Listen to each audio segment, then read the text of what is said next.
Hello, ladies and gentlemen. Welcome back to another live edition of Kevin's Biblical Discussions. Merry Christmas to everybody out there. To all who agree or disagree about the date of Jesus' birth, may we celebrate his coming into this world. And so tonight I got a debate between CJ Cox and Alec Cox on the topic, was Jesus born on the 25th of December? And now many of you know I'm adamantly opposed to Calvinism, but I still appreciate CJ being here, and I do consider him a Christian. So I'm going to add him to the stage. We're still waiting on Alec. He said he was having internet issues, but he said he'd be here shortly. And so, CJ, welcome to the channel. Thanks for being here, bro. Waiting for Alec. And you want to give a brief introduction? Whatever, go for it. Oh, nice hat, by the way. That's what I'm talking about. Thank you. And shalom to everybody. Sorry, it's my head's itchy right now. It has nothing to do with the hat. The hat's actually really good material. But anyways, shalom to everybody who's here, and thank you for being here. Yeah, if you guys don't know, my name is CJ Cox. I run the YouTube channel The Synagogue. It is a Christian apologetics and theology channel that has been back and forth on hiatus recently due to incredibly hectic life. So some of you guys may notice I'm only posting like once or twice a month these days. Unfortunately, fortunately, it's all good busy. It's all good busy. I'm back in school. You're gonna have to call me Dr. CJ at some point. I'm just kidding. And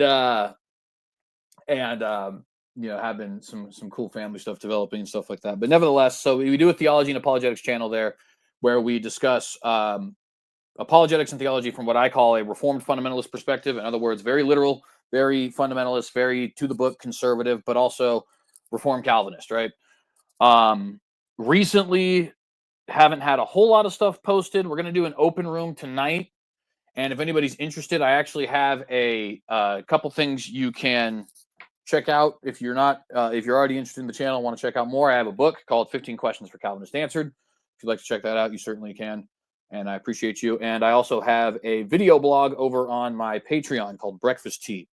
If you guys are interested in that, it's essentially, you write out the blog, and then instead of you guys having to read it, I actually say it like the same way Jared Longshore or Doug Wilson or guys like that would. So yeah, that's pretty much all I have about me, where you can find me, where you can support me, what I'm into, all that kind of stuff. And yeah, very happy to be here. Thank you. Yeah. And we only got 4 people tuned in so far. But I didn't know Donnie was having a debate tonight with Robertson Jennings on the age of the earth, but I wasn't trying to compete with Donnie. But the original date I had, there was no debate on the other channels. See, so yeah, that was which things do happen, so it's whatever with that. But yeah, unfortunately, not only is competing with Donnie a losing strategy when it comes to debates, but competing with Robertson Jennings is a losing strategy when it comes to debates because he's a fairly popular individual. And that was not my intention, but here we are. Indeed. So while we're waiting for Alec, I guess I'll just briefly go over the debate format for the audience, and hopefully Alec will be here shortly because he just said he had the internet problem. I'm just assuming he had to restart his router. So we're going to be doing 10 to 15-minute opening statements, no longer. 10 minimum, 15 maximum. 10-minute rebuttal periods. So CJ's taking the affirmative, so he'll be going first. We'll do 20-minute cross-examination period, so 20-minute cross-exam from CJ, and then 20-minute cross-exam from Alec. And then we'll do 5-minute closing statements, and then if we have any questions from the audience, we can take those as well. So we'll see how it goes, and hopefully Alec shows up shortly here. Alec. Yeah. Well, I guess I don't really have anything. Not really prepared for any in the meantimes. Do you have any in the meantimes? Sure. I was hoping a 4-minute introduction would be enough time to reset your internet, but okay. I do have the next episode of Dave Hunt's book, What Love Is This? A review coming out probably tomorrow or the next day. I've been editing it. Me and Graham have been going through his book. He makes some good points in there, but he makes a lot of blunders too. So we haven't been going light on Dave. Like when he makes a stupid point, we point it out. Oh, I don't actually mind that at all. Honestly, if you're gonna be honest about stuff, then obviously, That's it's right. good. It's good to do so. And actually, I've shared with you before. I have my own quibbles with that book, even the stuff you might agree with. But I always appreciate when somebody is being critical about it, even if they do agree with its overall premise or some of the points or anything like that. You know what I mean? Like I was actually just talking with, I can't remember who it was, but somebody the other day talking about like, oh yeah, it was about Alexander Hislop, which is actually going to be very relevant to this debate. So I won't get into too much detail with it, but suffice it to say, was trying to say, like, I think that Hislop's book, The Two Babylons, is historically terrible, frankly. But he also does make some really good points in it. So just because most of it is stuff that I don't like doesn't mean that all of it is stuff that I don't like. And I was trying to explain, so I wouldn't call him fraudulent to this individual I was talking to. It's just would say he gets this, that, and the third, wrong. And I'm trying to be vague here because I'm like 99% positive that Hislop is going to come up today. But at any rate, of course, we'll see, right? I haven't gotten a message here from Alec either. No, he just told me that give him a second. He's having an internet issue, so I will reach out to him again real quick. Heard that. I apologize to the audience. I thought 4 minutes would be enough time for Alec to get in here, but apparently it wasn't. So.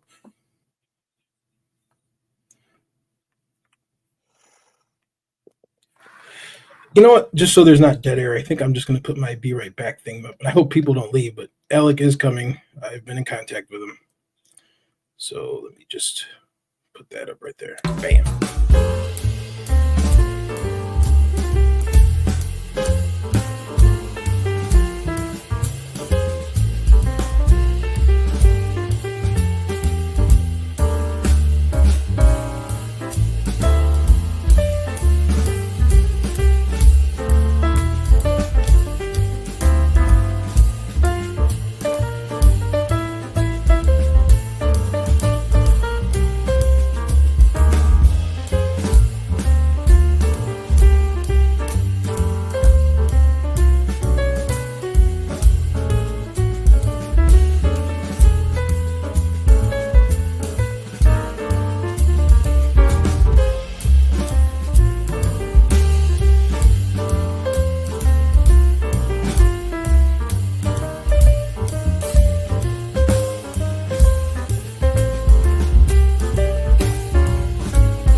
All right, there he is. Wow. That was a mess. That was like trying to get in there. Sorry about all that. Took another half hour. Jeez. I'm surprised we still have 17 people. I thought they were going to leave. Well, they're waiting. Yeah, we got the slow internet now all of a sudden. I don't know what the hell's going on. It's just like rolling. Well, just try to turn your camera off, Alec. It's all right. My camera's not actually on. I'll stop it. There you go. There's that. Okay. Did you have a presentation? Internet. I've got like 5 gig internet, and it won't roll. It's just whatever. So yeah, what's happening? You already did your intro and said the Catholic Church was right about all the dates, JC? I haven't done anything yet as far as intro is concerned. Oh, yeah? You say you're going to do the 4-minute intro, but all right. No, we haven't done opening statements. CJ introduced himself to the audience. Okay. Well, I'm Alec Cox. I'm generally a journeyman, just traveling for God, evangelist. I'm not a fan of the Catholic Church at all. Went to Catholic high school, found out all the reasons why they're wrong, and especially Christmas. Christmas and Easter are my pet peeves. And the reason for that is that Jesus wasn't born on December 25th. That's Saturnella Day. And we'll go from there. All right. And you got anything coming up on your channel or anything like that, Alec? I'm getting back on it. Finally got the computer issues all fixed, except for tonight. All of a sudden, can't get internet. And then, so the basis of it is, trying to build the channel and get some stuff out there. All right. And then just a reminder for the audience, because it was a minute since I went over this, tonight's format is minimum of 10 minutes, up to 15-minute opening statements. Then we're going to do 10-minute rebuttal periods, and then 20-minute cross-exam each, and then 5-minute closing statements. And since CJ is the affirmative, he will be going first. And so CJ, finally, sorry about the wait, guys. Sorry, everyone. Whenever you're ready, CJ, I will go in the back and you can start your opening statement. All righty, let me pull up my... Actually, matter of fact, sorry about that. Let me get my timer just to make sure I got you. Oh, you're good.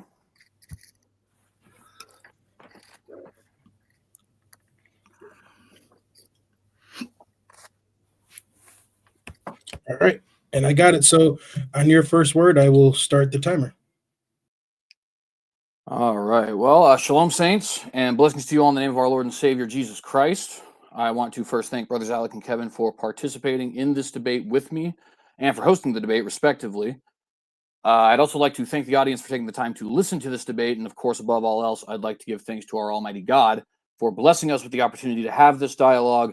And I'd like to ask him to bless our time here such that we all clearly and unambiguously can get to the truth and that his body will be greatly edified in our doing so, thus glorifying his name above all else. The thesis question before us today is, was Jesus Christ born on December 25th? And I'm going to be arguing in the affirmative, or in other words, I will be arguing that he was, in fact, born on December 25th.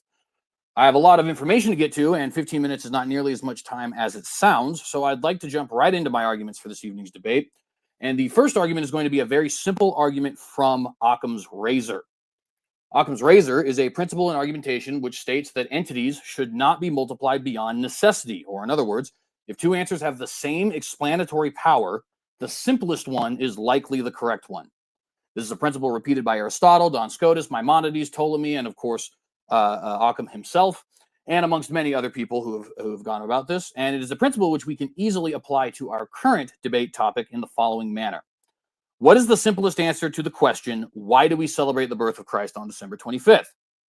Is it that long ago and far away, in an unrecorded event, a church that we have no record of co-opted a holiday that also lacks any extant primary resources? Or is it that Jesus was born on December 25th? Clearly, the answer is the one which does not multiply entities beyond necessity, or the answer to which one does not multiply entities beyond necessity, is the answer which only supposes that the Christmas story is true and nothing else. So what's the simplest answer to the question? Well, it was that Jesus was born on December 25th. The second argument, which is equally simple, is the argument from motive, or in this case, it's going to be lack thereof. We're going to dive deeper into this rebuttal during the rebuttal, and the cross-examination periods, as I would like to let Mr. Cox make his own claims before I address claims he may or may not be prepared to defend, as is only fair to him. But what we can say at this time is that there is absolutely no evidence whatsoever that any pagan deities were born on or that any pagan holidays were celebrated on December 25th, at least not until after Jesus had already claimed the day for himself. I'm going to say that again so I can be perfectly clear. There is absolutely no evidence whatsoever that any pagan was observing December 25th until after Christians had already recognized the date as Jesus' birthday. This by itself destroys the most off-sided motivation for co-opting the date of December 25th because it calls into question the very notion that there is any holiday to co-opt. But it actually gets a lot worse than that for the Scroogists. How so? Well, not only does the motivation which Scroogists attribute to the ancient church not hold any water, but even if it did, the Scroogist still has a problem when attributing that motivation to non-Roman Christians and non-Catholic Christians and Christians who are not under the authority of the Roman Empire. Consider this. The Scrooge will argue that the church Christianized a pagan holiday in order to get the general populace to be more accepting of Christianity or to accept their already pagan religion. They reasoned that lay pagans had already been celebrating this date or these deities, and so keeping this time of year festive would be relatively easy transition for them. But if that were true, then why do non-Roman Christians who have no affinity for Roman holidays also celebrate on December 25th? For example, in Israel and in North Africa and in Turkey and in Greece and so on and so forth. Also, why do Christians who are not under the authority of the Roman Empire at all end up adopting December 25th? Think of the Orthodox churches, for example, those guys in Russia, or think of churches in India, or think of churches in Ethiopia, which have never had any association with the Catholics whatsoever. They all celebrate on January 7th on our calendar, but bear in mind that they use a Julian calendar, and on their own calendars, the day they celebrate is December 25th. Why? What's the motive? They have no link to Saturnalia or to Sol Invictus or to any of that sort of stuff. So why would they celebrate on those holidays? There's no way for a Scrooge to sufficiently answer this question. These arguments, however, are actually just softball arguments. The good stuff is only going to be arriving now. Our third argument is the argument from history, by which I mean the argument from the historical records which have been passed to us over the generations. It may surprise you to hear this, but Jesus' birth was known to be December 25th as early as the 200s AD, i.e. 3rd century, and possibly as early as the 100s AD, or 2nd century. Bear in mind that we don't have every record, and many are lost, or as many are lost to history, so we may have end up even finding something in the future that pushes this knowledge back even farther. But an example of this knowledge is the Latin bishop Hippolytus of Rome, a pupil of Irenaeus from the late 2nd and 3rd centuries AD, who wrote in his still extant commentary on Daniel the following, quote, "For the first advent of our Lord in the flesh, when he was born in Bethlehem, 8 days before the calends of January," calends is the first, just so you know, "4th day of the week, while Augustus was in his 42nd year, but from Adam 5,500 years, he suffered in the 33rd year, 8 days before the calends of April, the day of preparation, the 15th year of Tiberius Caesar, while Rufus and Rubulon and Gaius Caesar for the 4th time and Gaius Cestus Saturninus were consuls," end quote. The text above was written around the year 200, which means that the tradition of Christ's birth being on December 25th is likely one which precedes the 200s, as I suggested earlier. This also means that Jesus' birth was recorded as being December 25th over a century before Christianity was legalized in the Roman Empire, which is 313 AD, over a century before the Council of Nicaea in 325 AD, roughly 70 years before the birth of Constantine in 272 AD, and roughly the same amount of time before Dies Natalis Solis Invicti, or the birth of Sol Invictus, was moved to December 25th by the persecutor Emperor Aurelian, which happened in 274 AD. In fact, Aurelian himself wasn't even born until 214 AD, which means Hippolytus was writing this before he was even born. This source then by itself completely and utterly shreds the notion that Christians stole this day from pagans, whilst also providing us a witness to Christ's birth being less than 2 centuries after he was born, which, by the by, makes this an incredibly important resource. Why? Jesus was not an earthly nobleman or the ruler of a nation, and so getting a record of his birth date this early is actually exceptional in the historical record.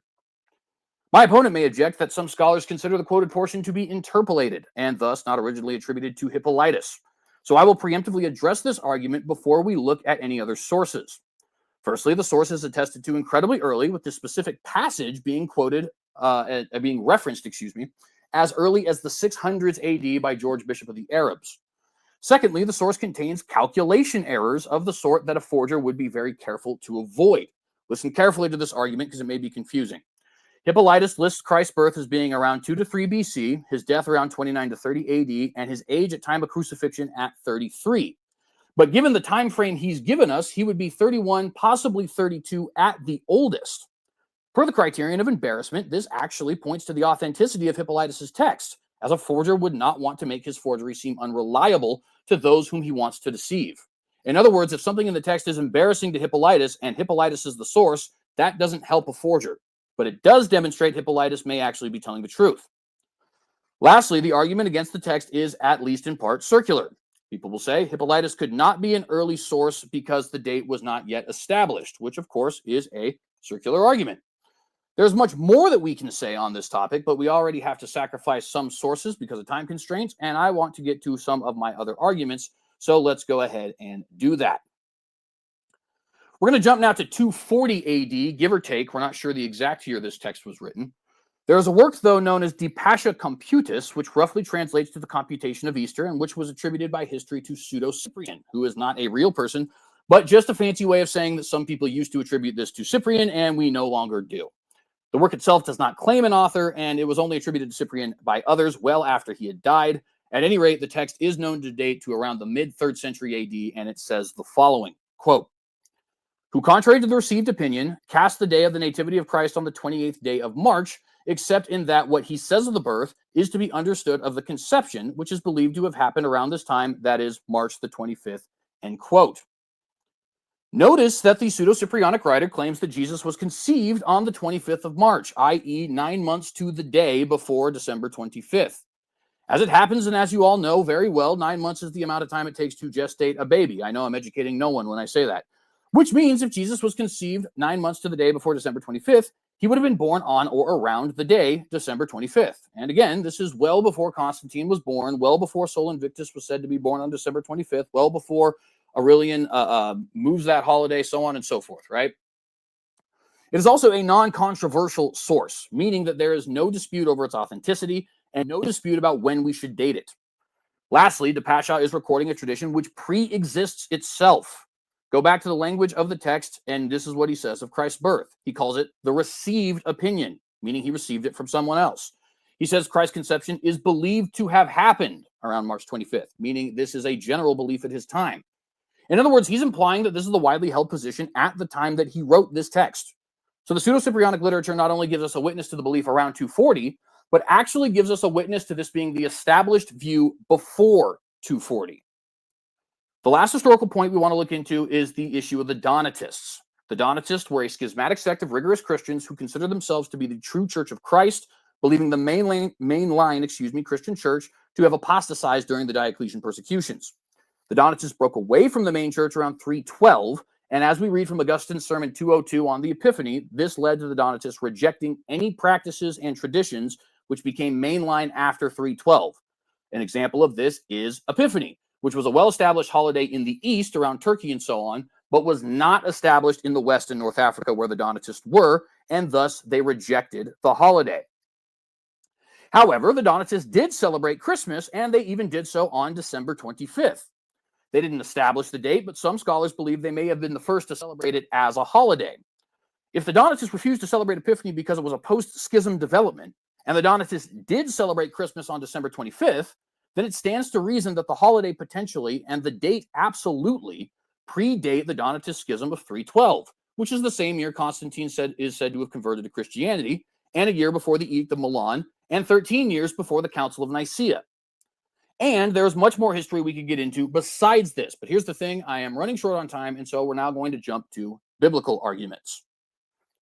In 1 Chronicles chapter 24, we read that the Levitical priesthood was divided into 24 castes by family for temple service. We only need to know one verse here, and that is verse 16, which says the 7th was to Hakaz, and the 8th was to Abiah.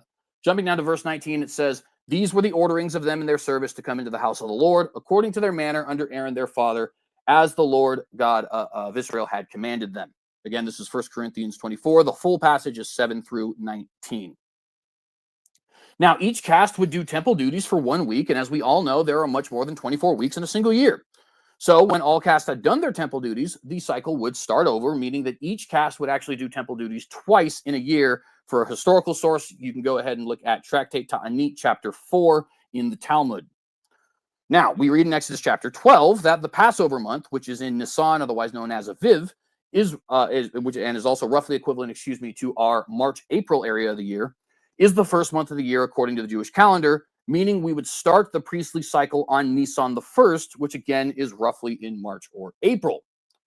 Later on, in Luke chapter 1, we learn that John the Baptist was conceived when the 8th division of the priesthood, namely Abiah, was doing his temple duties.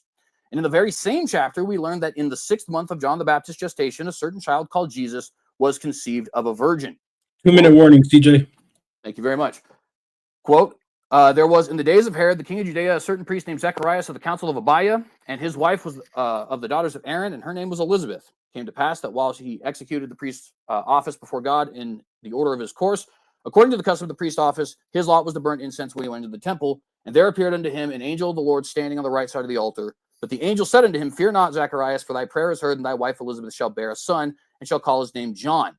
And in the 6th month, the angel Gabriel was sent from God unto Galilee, named Nazareth, to a virgin espoused to a man whose name was Joseph, the house of David, and the virgin's name was Mary. The angel said unto her, Fear not, Mary, for thou hast found favor with God, and behold, thou shalt conceive in thy womb and bring forth a son, and shall call his name Jesus. So I have to be quick with this. I'm sorry if it's too fast, but we have a lot of information here. Let's put together a little timeline. The year starts sometime between March, April, and 8 weeks in, Abiah does his temple duties. 24 weeks after that, Abiah does a second stint of temple duties, as the cycle repeats itself once a year. This means Abiah is doing temple duty either in May, June, or around September, October of our calendar. During this time, or at least immediately after, John the Baptist is conceived. In the 6th month, notice not 6 months in, but in the 6th month, Jesus is himself conceived. This means Jesus is conceived either in the October-December area of the year or in the February-April area of the year. And of course, 9 months after that, Jesus would be born. This means that Jesus is born either in the late July to early September window or the late November to early January window biblically. And wouldn't you know it, but smack in the middle of one of those windows just so happens to be the date that tradition and history... 20 seconds. Jesus Christ. Thank you, sir. Now, this is only a small fraction of the overwhelming evidence in support of a December 25th birth date. We have seen that reason and logic argue for a December 25th birth date. We've seen that scripture argues for a December 25th birth date. And we've seen that history and tradition argue for a December 25th birth date. Our only question is, will you reject reason, history, and scripture in favor of your own conspiracy theories? All right, CJ, thank you very much for that opening statement. I'll now add Alec.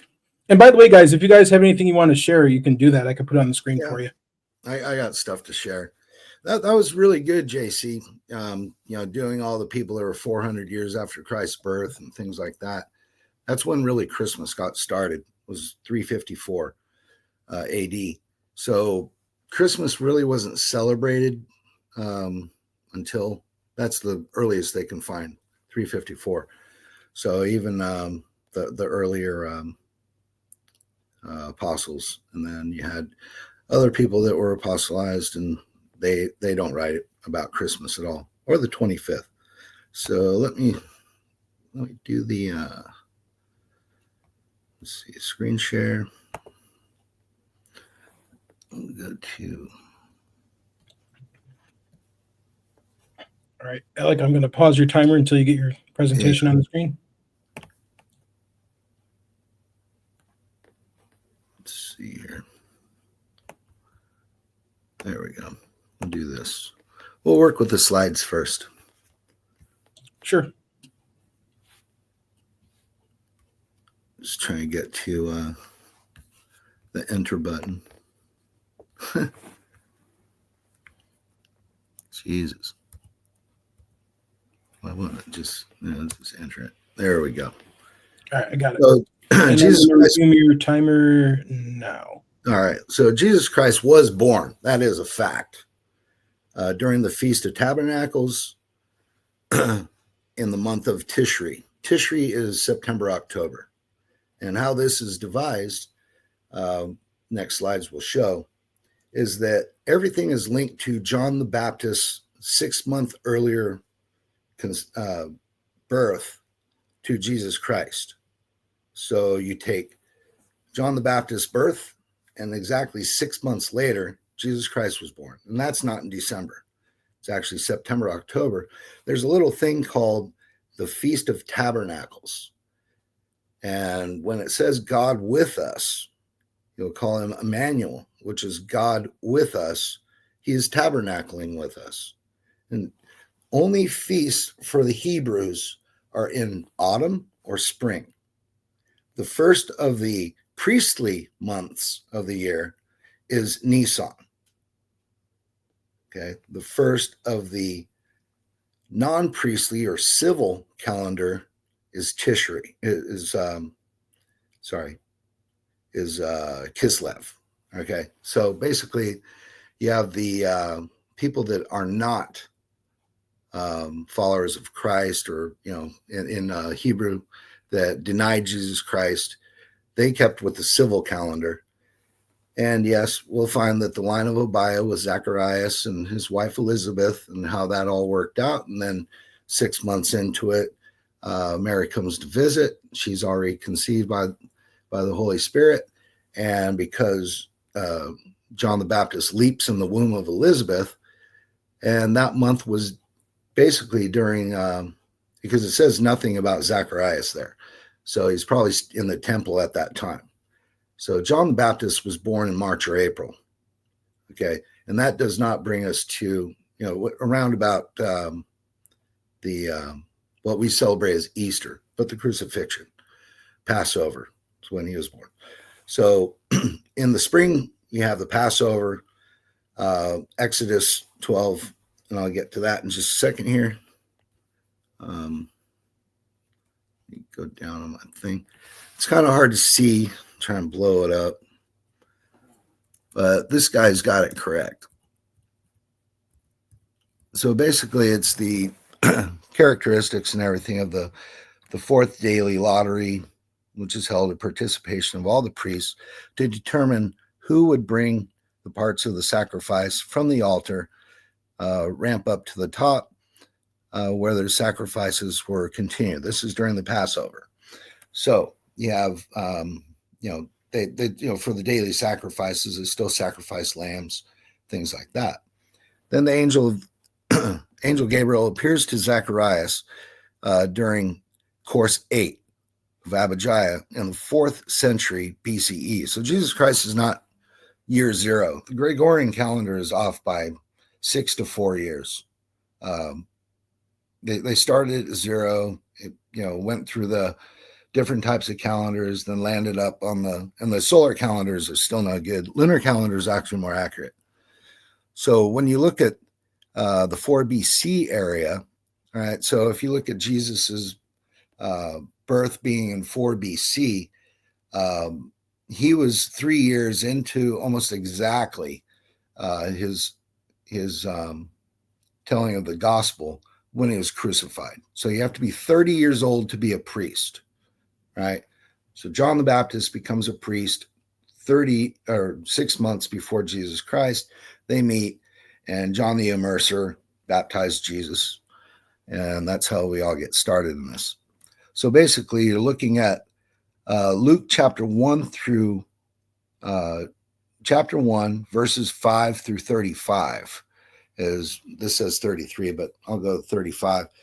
And the thing with this is that the month that would have started, I have maps to show it later, that would have started the temple for Zacharias in the order of Abijah, or Abiah as it says. It drops the J and the H in the New Testament.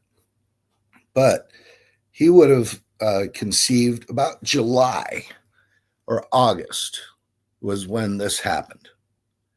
It was his second time going to the temple.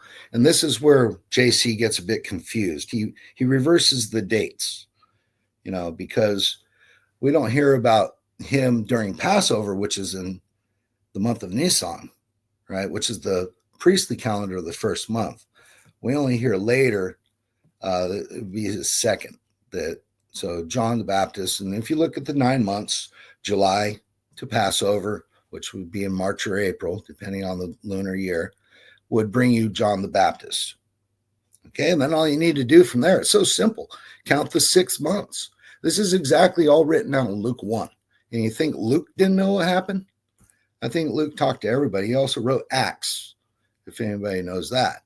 So, this is pretty damning evidence that a bunch of Catholic priests, and I'll tell you about the Catholic priests, how they got started. It was under Constantine.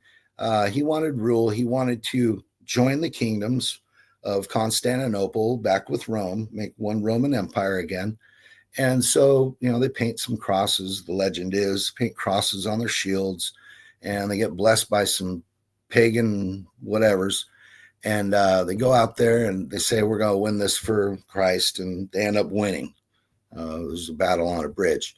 So then the false conversion, the whole thing, it gets kind of murky in there, because all he did, you got to understand, there was temples everywhere all across the Middle East that were pagan, to Diana, to others that were, male and female, but mostly the places that were of debauchery were for Diana, because she's a sex goddess. And that all comes from Semiramis way back in the Tower of Babel days in Genesis. Genesis 3:15 is actually the first mention of Christ being born, when they fall in the garden by eating the fruit. So Genesis 3 verse 15, and then you go from there. So Jesus Christ is all throughout the Old Testament. He's just not in man form yet. You come over to, the Constantine thing. What he did is he traded out the pagan priests that were wearing robes and pith type hats and things like that during their thing. You can see them chiseled all over the wall if you want to go to the Middle East. They're all chiseled all over the wall. They got the big acorn thing on their head, a whole bunch of stuff. They also have the fish hat that the Pope wears, which is Dagon, which is another pagan god. But they're all the same gods. They're, Ham, Cush, and Nimrod. And they have Semiramis, which is Diana, and all the rest. But going back to Constantine, what he did is he just basically, turned the churches into places of worship, but it wasn't technically Christianity yet. They say he created it, but it wasn't. So that's a big history lesson on Constantine. The other side is more about John the Baptist, the immerser. If you go to Numbers 4:1-3, this is really good information. I'll email this to you guys, but this is well detailed by a Hebrew person, as a matter of fact. He's a Christian, but he's Hebrew, and so he would understand the temple and how it goes. Not quoting any Catholic priests at all. He just goes through exactly Numbers 4:1-3, which I put it right up here. I think I got it. That one was Mike. Didn't get Numbers 4-3. Anyway, I'll read it. So basically, then the Lord go to the Moses. So Moses and Aaron, this is how they set up all of the priests under Abijah at first. And then it goes to later on, it goes to 24 under Solomon. So Solomon brought the 24. Wasn't exactly David. David had a son that became a priest, different things like that. So it kind of mixes up the priestly thing. And maybe they did two things, but you got to remember the Hebrew months are only 29 and 30 days. They'll add 2 Adars, which are months. They'll add 1 Adar if they need to make it even. But you got to remember, it's not the Gregorian calendar that's, 6 to 4 years off from where we are. Because right now it is 5485. No, wait, 75. I think I got that backwards. 5785. And I'll have to look at it. It's over here. In the Hebrew years. But we're only in 2024 because we go from the 0 date and then we go from minus dates is that. So right here, this basically just says that the daily sacrifice failed in the second temple. And this goes into the second temple, what happened in 70 AD, which is also linked to crucified Jesus' crucifixion and his birth, because he was no longer on the earth at that time. And then when you get into different types of readings and all that, you get Arkin, which is correctly records of Psalm 24 was being sung on day 17, month 4 of the Yom Rishon, and that's also a holiday in September, October. And so there are no Hebrew dates at all in December, January, or February. Okay, December. I don't even think there's any in November. So this whole December thing just falls apart when you look at the actual thing. So John the Baptist born 6 months to almost, the day, I guess it would be. I take it literally as 6 months to the day. Jesus is born, and it would be the Feast of Tabernacles because he comes to dwell with us. There's no reasoning for taking over Saturnalia Day, and there is proof, JC, about them celebrating this, even in Jeremiah, where they talk about decking the Christmas trees, fastening it down, decorating with silver and gold when they bring them into their house. And that is a type of Saturnalia, but it was for Tammuz, because a week for Tammuz right after Christmas. So I don't know how many minutes I got left, but 2 minutes and 18 seconds. All right. So these are the months. So Nisan, first month, which usually is March and April. Then you have Iyar, Sivan, Tammuz, Av, Elul, Tishri. Okay, that's the month that Jesus Christ was born. Nisan was the month that John the Baptist was born.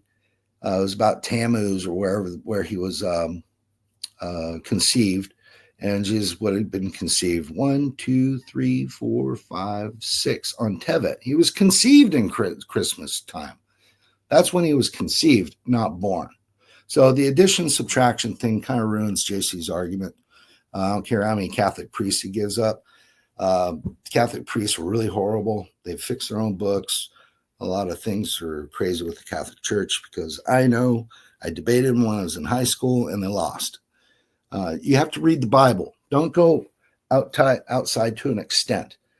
If you read Luke 1, you're going to find out that Jesus Christ was exactly 6 months after, and nobody is, Quirinius is, not going to put anybody into vote in Christmas time because it is hard to travel. Like today, it's like 33 degrees at night. Nobody's traveling, at that time. And you'd have to be a really bad politician to bring that up. So I'll stop sharing and then give it back to you. See if I can remember. All right, Alec, you still had 42 seconds left. Yeah, that's enough. It just goes. It's a very easy thing. You don't have to go through who wrote what book in the 6th century AD or the 8th century AD. Oh, look, we found some camel poop inside some straw, and Jesus Christ was there at some hotel. And by the way, Feast of Tabernacles, he was born in a manger, which is kind of like a trough. Go ahead. All right, so we'll move on to the rebuttal portion. CJ, are you there? Yes, sir. All right. On your word, when you're ready, you can start your 10-minute rebuttal, and I'll put me and Alec in the back. All right. Thank you. And again, if you need to share a screen, just let me know. I don't think I will. I don't have like a slide or anything like that. All right. Well, on your word, I will start it, CJ. Thank you very much.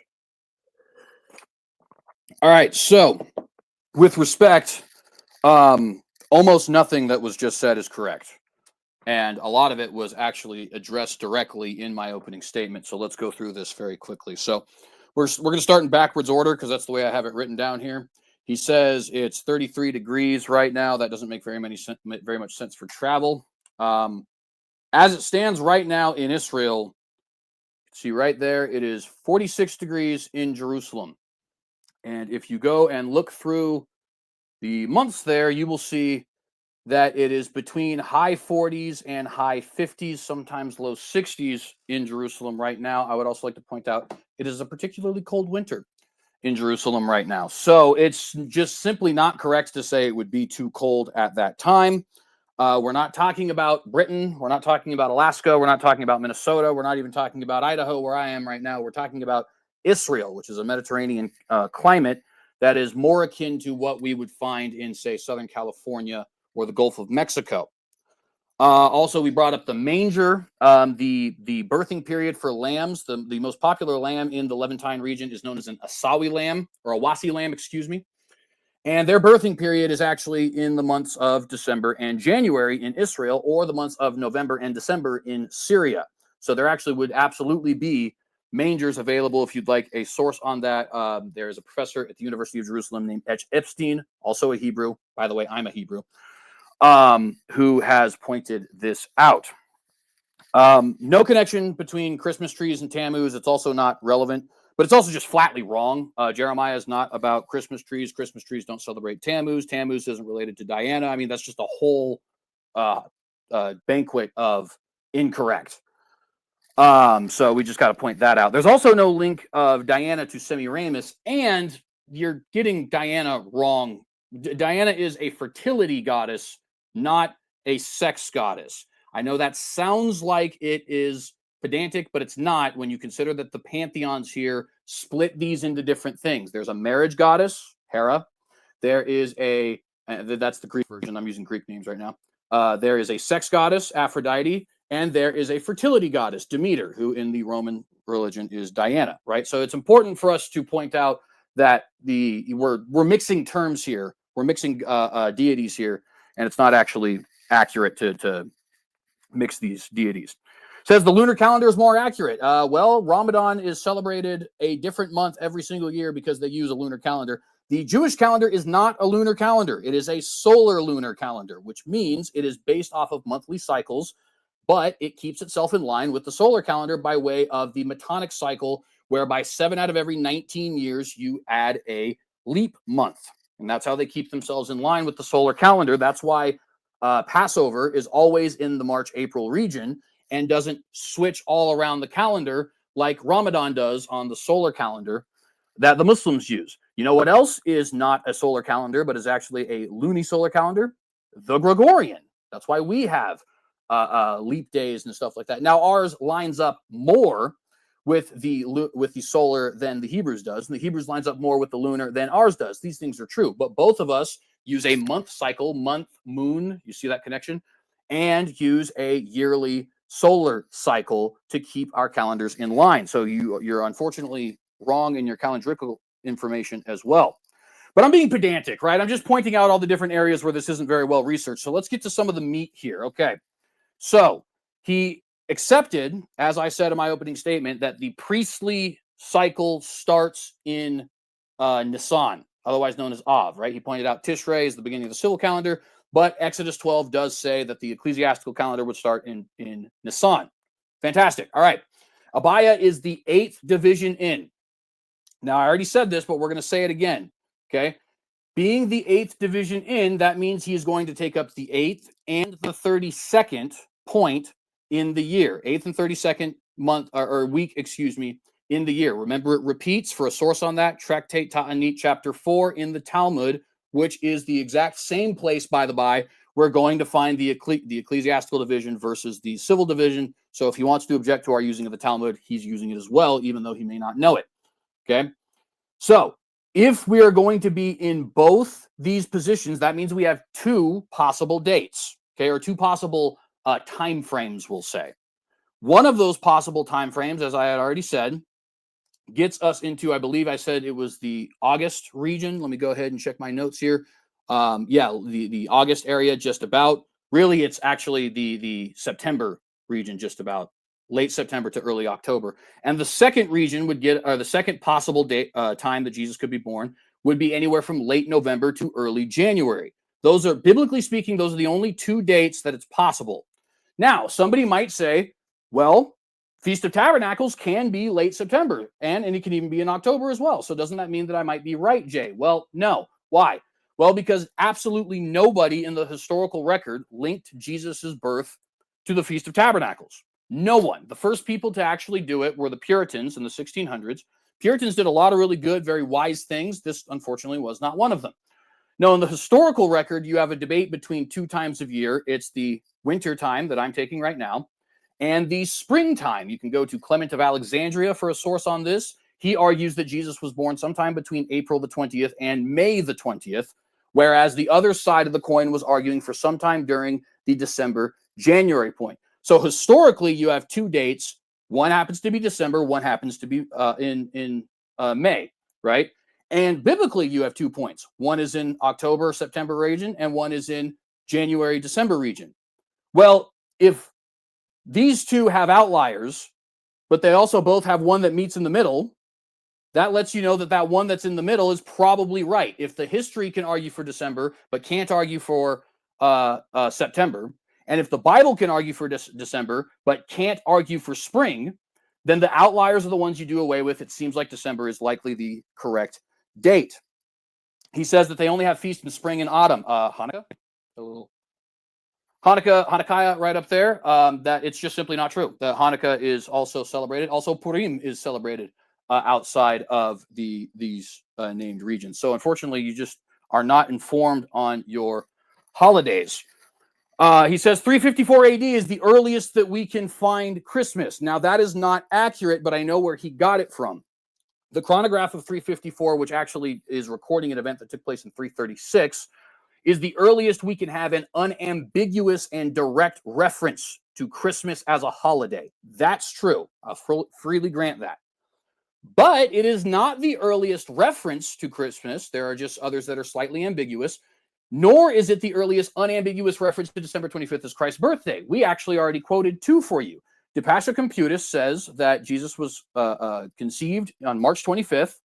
That means 9 months later he'd be born December 25th. That's 240. That's 114 years before the chronograph. And Hippolytus of Rome says that Jesus is born in 200 AD. He says this on December 25th directly. We read the quote for you, right? And that's on the commentary of Daniel. 2-minute warning, CJ. Thank you, brother. So it's just simply not accurate to say that this wasn't established until after Constantine. It was established well before Constantine. And there are numerous other records I could give you as well. For example, Julius Africanus links the creation date, which he believes is March 25th, to Jesus's conception date. That's around 210 AD. Origen laments that Christians are celebrating birthdays in the 250s AD. Well, whose birthday are they celebrating? Probably Jesus's, at least possible. There is the Liber Pontificalis, which is a questionable source, but which nevertheless does have some accuracy in it. In the late 2nd century AD, says that Theophorus, a bishop in Rome, who was not actually a bishop in Rome, but nevertheless they call him a bishop in Rome today. They say that he actually is the first to institute a Christmas Eve celebration. Again, that's in the 290s, right? You have historians from the 300s, Augustine and Eusebius, John Chrysostom, who all point to a tradition of celebrating Christmas that pre-exists them, and so on and so forth. So it's just flatly false to say that Christmas is not actually found, or December 25th is not found explicitly before 354 AD. It's just not true. It's just not true. And even in my own opening statement, I gave you two sources plus the Donatist source, which demonstrates, remember, the Donatists didn't celebrate anything that happened after 312. So when the mainline church in 325 in the Council of Nicaea under Constantine decided to adopt certain practices like celebration of the Turkish Epiphany, right? The Donatists rejected that. Thank you, brother. The Donatists rejected that because they had a schism in 312 before that took place, but they celebrated Christmas, which means the celebration of Christmas took place before 312 AD. The last thing I just want to say is on Saturnalia. Guys, you can look this up. Google is a thing. September 17th to September 23rd. It was not on the 25th. That's false information. And that was the extended version of the holiday. The original holiday was September 17th to 19th. And thank you very much, my brother. All right. Thank you for that rebuttal period, CJ. Alec, When you're ready, you can start your rebuttal. Yeah, I like how he debunked everything is wrong. Everything is wrong. Dude, I gave you freaking charts. I gave you stuff that you can actually read from people who have done a lot of research. You gave me a bunch of lip service. You don't even know about Constantinople and the split in Rome, and you don't know that the pagan priests became the Catholic Church, the universal church. That was during Constantinople, just to join the Roman Empire back together. The other part is that you just blatantly totally reversed everything and call me this, and I can call you the same thing. I mean, I don't know where you're getting your information about. Who cares that 200 years after Christ is born? All right, we don't have a lot of accurate information from disciples or those that hung around with John, Mark, and all Luke and Paul and all those. We don't have a lot of writings from them. Okay, Diocletian, probably is a problem with that, and anybody that had a Bible was basically killed. But nobody's getting born in a manger outside in 44-degree weather. I mean, it's just not going to happen, dude. And the Magi thing is a total fallacy. It was, that's why if you go to, Luke and you read exactly what is said about what Herod did, it's all the children under the 2 years of age, okay, from Bethlehem to all the shores. How many cities are on the shores? There's quite a few, as a matter of fact. Haifa and some others. They had a lot of children that were killed that were under the age of 2. But thank God that he told Joseph and Mary to head over to Egypt and spend some time until Herod died. So, Jesus came back. He was probably about 12 because he was preaching in the 12 years. You don't have to be 13. It's 12 years. He was preaching to the people inside the temple when Joseph and Mary were looking for him. So there's a lot of history there.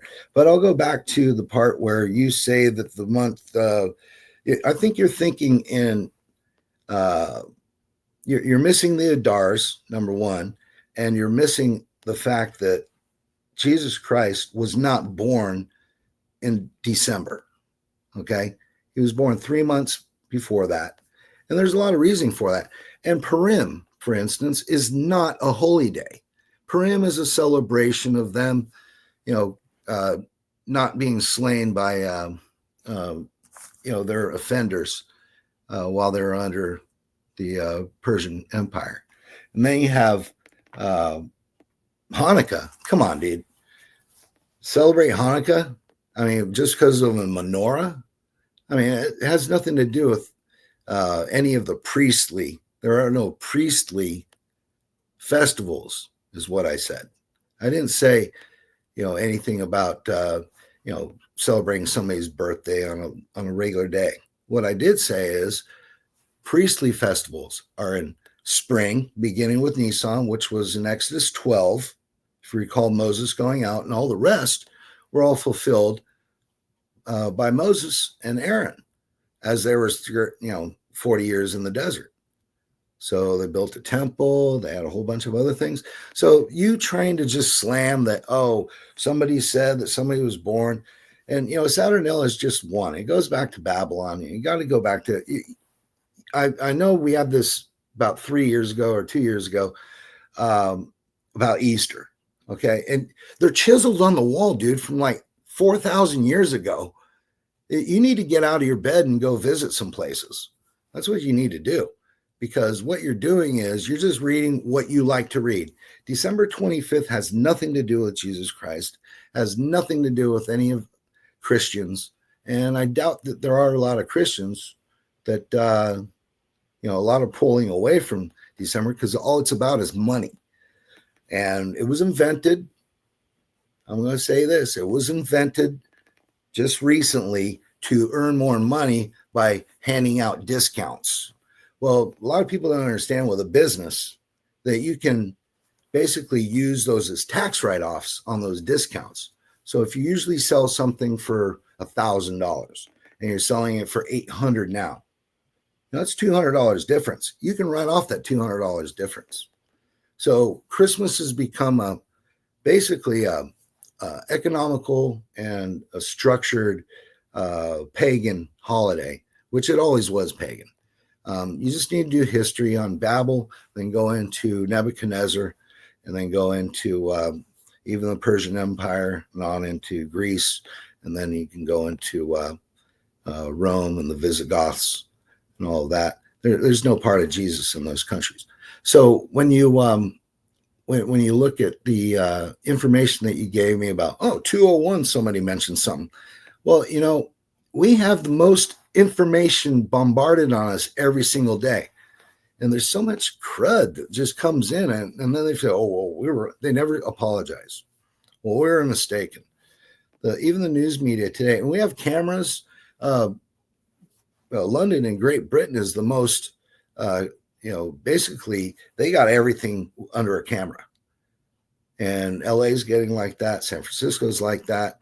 So there's a lot more going on as we increase, but a lot less really good information. Information there's 5 different ways you can tie a shoe, different things. But the main part is it all depends on Zacharias. And you haven't mentioned it once. You were wrong about his first time in the temple, and you're wrong about the second time in the temple. And you're also wrong at the time that was when she conceived, and it was, they had to do the circumcision at the 8-day rule. All right. And she said John, and he said John as he wrote on, because the angel Gabriel made him, basically just dumb, couldn't speak, couldn't give that name. So that was after they had him circumcised. So circumcision is a thing. And he was not in the temple at that time. So you're sadly mistaken. If you count up, it's 270 days to 280 days is normal pregnancy. So if you count out, if he was born in July, just count August, September, October, November, December, January, February, March, April. April, that's Easter. According to your solar calendar myth. And the reason it travels all the time is because it has to, because that's what the Lord wants. It's about the festival. It's not about the date. You understand that, right? I hope you do. And I'll finish with that. All right, Alec, thank you for that 10-minute rebuttal period. Let me stop the time. You still had 2 minutes left, but that's okay. All right, so we'll move into the cross-exam portions. And I want to stress, and I thank you both for being here. Please try to keep it cordial. Try to limit over-talking and try to be respectful to each other, because if you start bickering stuff, I'm going to have to, get involved and mute microphones, and I don't want to have to do that. So please just be cordial with each other, and let's try to have a respectful debate, okay? You're good, Kevin. All right. So, CJ, you're going to start the first 20-minute cross-exam portion. And during this portion, you are only allowed to ask questions. And Alec, you are allowed to answer questions. And if you need a clarifier, you can ask for clarifying. But other than that, no. Okay? And on your word, CJ, I will start the timer for your 20-minute cross. Heard that. Thank you. So we'll start with a question about you took issue with Hippolytus being 200 years after the birth of Christ. Is that correct? You heard me. Yeah, I did, because it would have been chained down, but nobody was celebrating Christmas then. Okay, so what's the earliest resource for Jesus being born in September? The earliest resource is the Bible. Okay, but I'm saying the Bible says December. So what's the earliest extra biblical resource? Because you don't know math. Hang on, no, you can't. This is my time. Stop. Okay, go ahead. Well, you answer me a question. What is the earliest extra biblical resource that claims Jesus was born in September? I think it goes back to somewhere after Constantine, because you got to remember the Catholic Church took over. Pretty much. You think it's after Constantine? Is that right?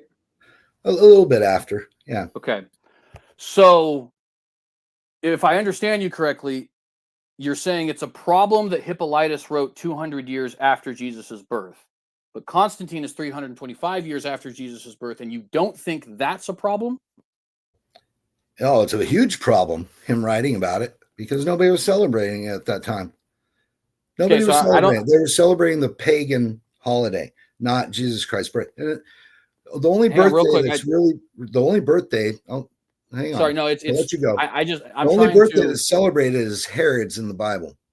I don't. So, with respect, I don't. And I'm actually trying to help you out here with this one. I just want to be clear, because I don't think you're understanding my question correctly. I'm asking you, when's the earliest source that says Jesus was born in September outside of the Bible, not December? I think you're arguing for a December, or you're saying that Constantine wrote about it being December, right? But what is the earliest resource that says Jesus was born in September outside of the Bible? Well, September wasn't around at that time, so it would have been Tishri. So that, either way, that basically goes from September to October. And if you look at this year's festivals, they're all in October. Right, but that's not an answer to my question, brother. Well, it is an answer because that's a non-question.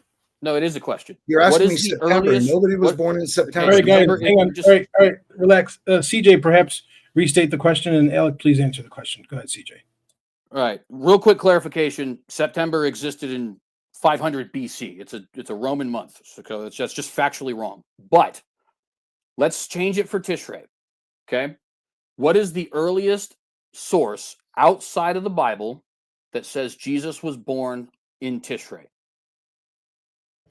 It doesn't give the exact months because nobody's birthday except for Herod's is really mentioned in the Bible. And right outside of the Bible, it doesn't see that they did. Well, were there any sources outside the Bible with the pagans and all that? I doubt it. They didn't care about Jesus at the time. Well, you have Christian historians and stuff you could reference, right? Oh, I do, but they're much later. Okay, I mean, much later. All right.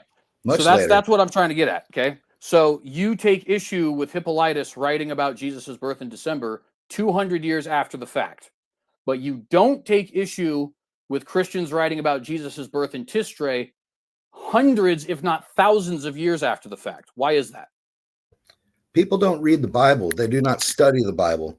And people have actually a economical reason to not take it away from December 25th. That's not my question. This is true. It is your question. It's fully answered. It's not. My question is, you asked me about Tishri. You're not understanding my question. My question is, why do you think it's a problem that the earliest source for Jesus' birth on December 25th outside of the Bible is 200 years later, when you don't think it's a problem that the earliest source for Jesus' birth in September is thousands of years later? Why is one a problem, but the other is not a problem for you personally, Alec Cox? Well, it's not a problem thousands of years later. You're the one that's thousands of years late. The problem is that those didn't get off the ground because you had those people in Alexandria, you had the people writing the fake Septuagint, you had people writing a bunch of different documents that they tried to make their own Bible. You got the Catholic Vulgate, and it fit right on their holiday, for Tammuz. If you go back to the Babylonians, you got to study the Babylonians too, because that was basically the problem why you only hear about other people's birthdays. All right, so we're not really getting anywhere with this question. I'm going to ask one more time. I'm trying to ask it in a different way because I don't think that you're answering it. You believe we both claim the Bible argues for us, so we need to find something else to justify that outside of because I can say the Bible, you can say the Bible. All right, where do we go from there, right? So you took issue with Hippolytus as a source. How can you trust somebody 200 years after? And you just said that your earliest source for September or Tishrei is well after the fact. Why do you not believe your sources are problematic, given that you think my sources are problematic for being at a later date? Because of scriptural evidence that has been found lately in a lot of, I'm not talking about the Dead Sea Scrolls. I'm not talking about those are all fake. I'm not talking about the other, things that they find. I'm finding about, places that were actually like the Septuagint. Yeah, they found that there because of all that problem. People haven't gotten to the point where they want to read the real stuff. They just want to do the traditions. Traditional Christianity is Christmas. All right, so let's move on then. You say it's because of biblical evidence. That's all right. All right, so let's get to the biblical evidence. By the way, thank you for answering that. I'm not trying to be rude, but I want to make sure we're getting actual answers. I know. I answered it 3 times. It's okay, you didn't, though, but it's fine. I did. So 1 Corinthians 24 says Abaya is the 8th family in the priesthood, correct? You agree with that? Yes, it is. That's how it was done by Solomon, David, and previous to that, there were only 16. Okay. So, and you believe that priestly cycle would start in Nisan, is that correct? Well, that's the first month of the priestly year. Yeah, it starts in Nisan.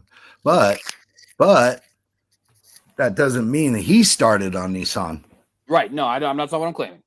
So, right. 8 weeks into Nisan. This is where you're going to find out. This is where you're going to find out. Alec, CJ is about to ask a question. Could you please let him get the question? Thank you. So 8 weeks into Nisan, or 8 weeks after Nisan 1st, rather, we'll word it that way. 8 weeks after Nisan 1st, Abaya does his temple duties. Is that correct? That's what they're told to do. Okay. And around what time of the year do you think that would be? Like, in your estimation, what time of the year on our calendar is the 8th week after Nisan? 8th week? So he does, oh gosh. Hang on. I got this. Hold on. Let me find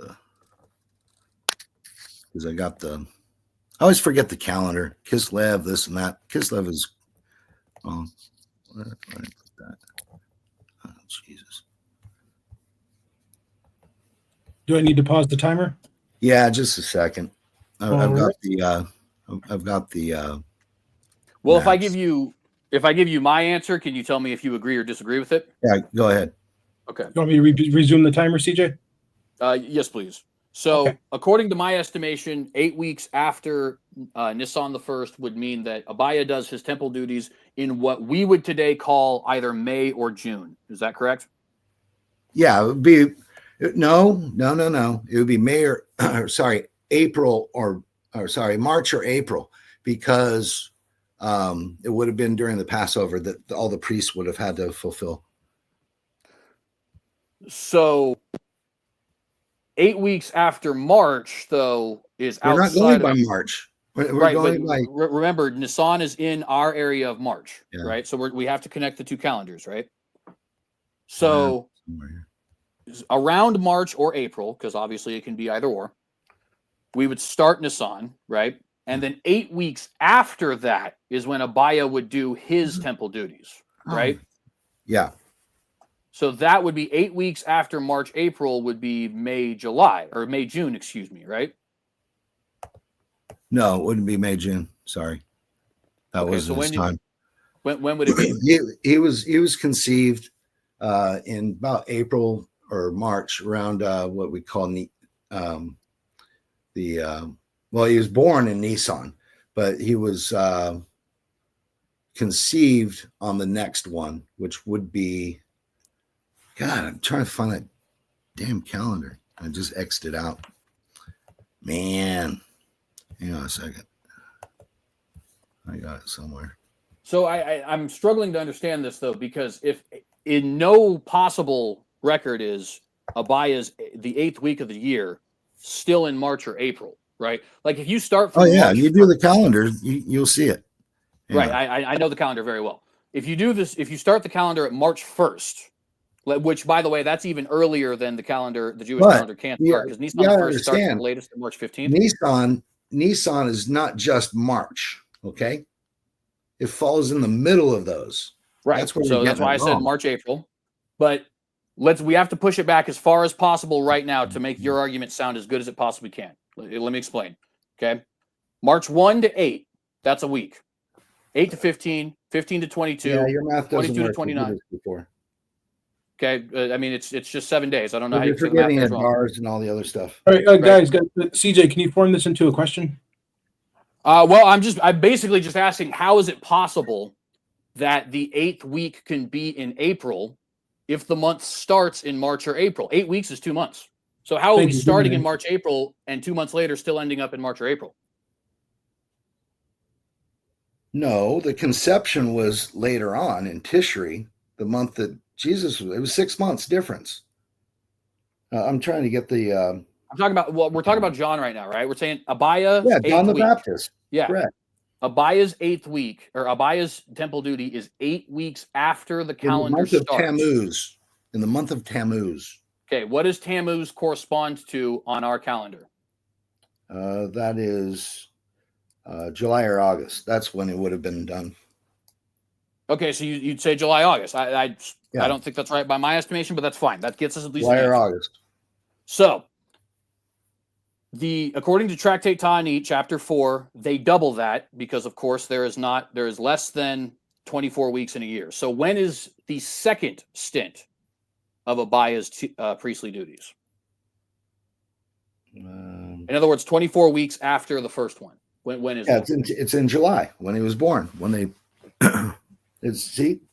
that's So, the thing right there. So you have the first Tammuz on the 4th month, right?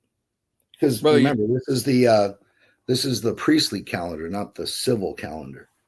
So you got Abijah doing right after Hakka's Tammuz, and then his next would be on Tammuz. If you just count. So 24 weeks after Tammuz is still in Tammuz. Am I hearing you correctly? Yeah. So because there's 52 weeks in a year. So yeah, I understand that, but by the second time, John was already born then. Well, it doesn't say it was first or second, but let's just put that aside for a minute. Okay. But what I'm asking is, when is that second stint? What is 24 weeks after the first stint? 24 weeks now? Yes. So let's just go back. Okay? 4 weeks. We'll just go 30 days each. So how many weeks you said? 24 weeks after Abiah's first stint. When is that? We'll just go 1, 2, 3, 4, 5, 6, 7, 8, 9, 10, 11, 12, 13,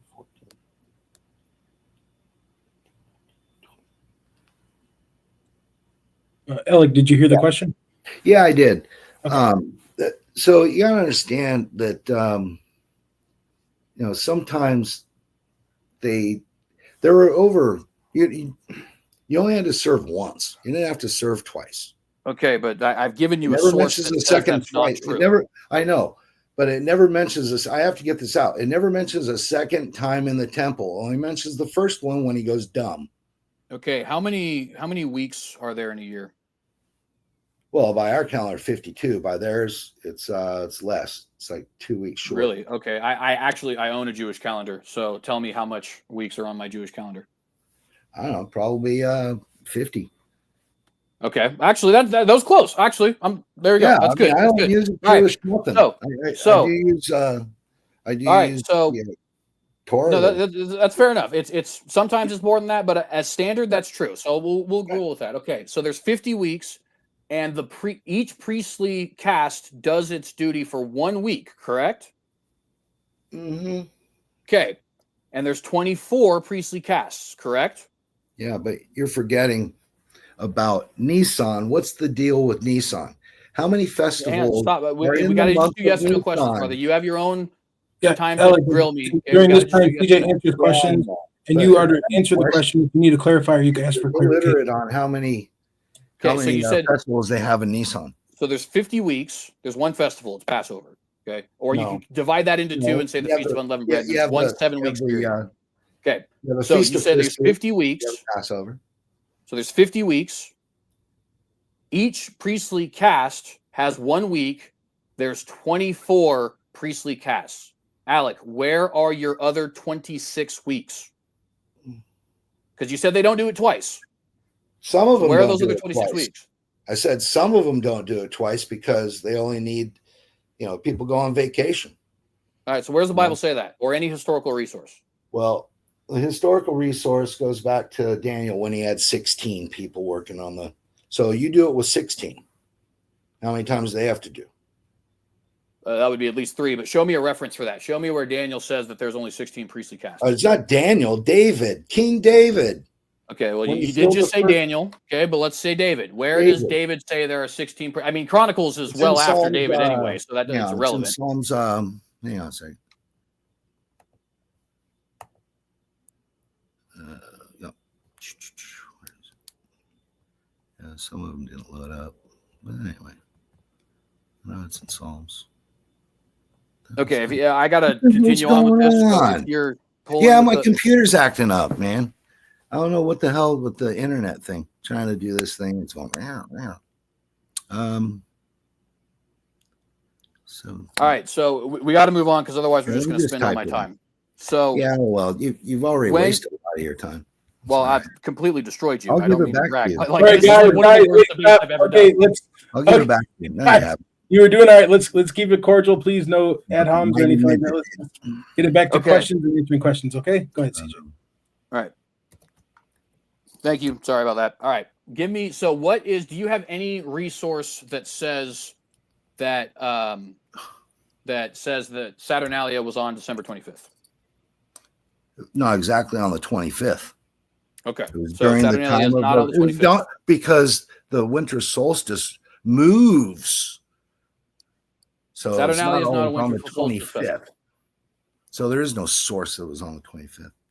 Okay. All right. Awesome. Thank you. So we agree Saturnalia is not on December 25th. Not exactly, but so they picked the day. So what about Sol Invictus? Do you have any source after Hippolytus? That's Saturnella. Sol Invictus is Saturnella. So it all has to do with the winter solstice. They just picked 25 for Christ. That's all it was. What do you think Sol Invictus is? It's soul. It's the victory of the soul or something like that. The sun. It's the birth of Sol Invictus, the birth of the unconquered sun. That's what it is. 2-minute warning, gentlemen. It goes back to Babylonian days with Tammuz being born after Nimrod gets killed.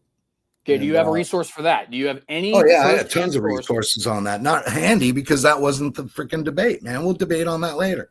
Okay, well, you're claiming that it is. You're claiming that this is the December 25th is Tammuz's birthday, and now you're telling me that's not what the debate's about. I never said December 25th was Tammuz. That never came out of my mouth. Would you stop doing your? You just said Sol is Tammuz and agreed that Sol is born on December 25th. Is that not correct?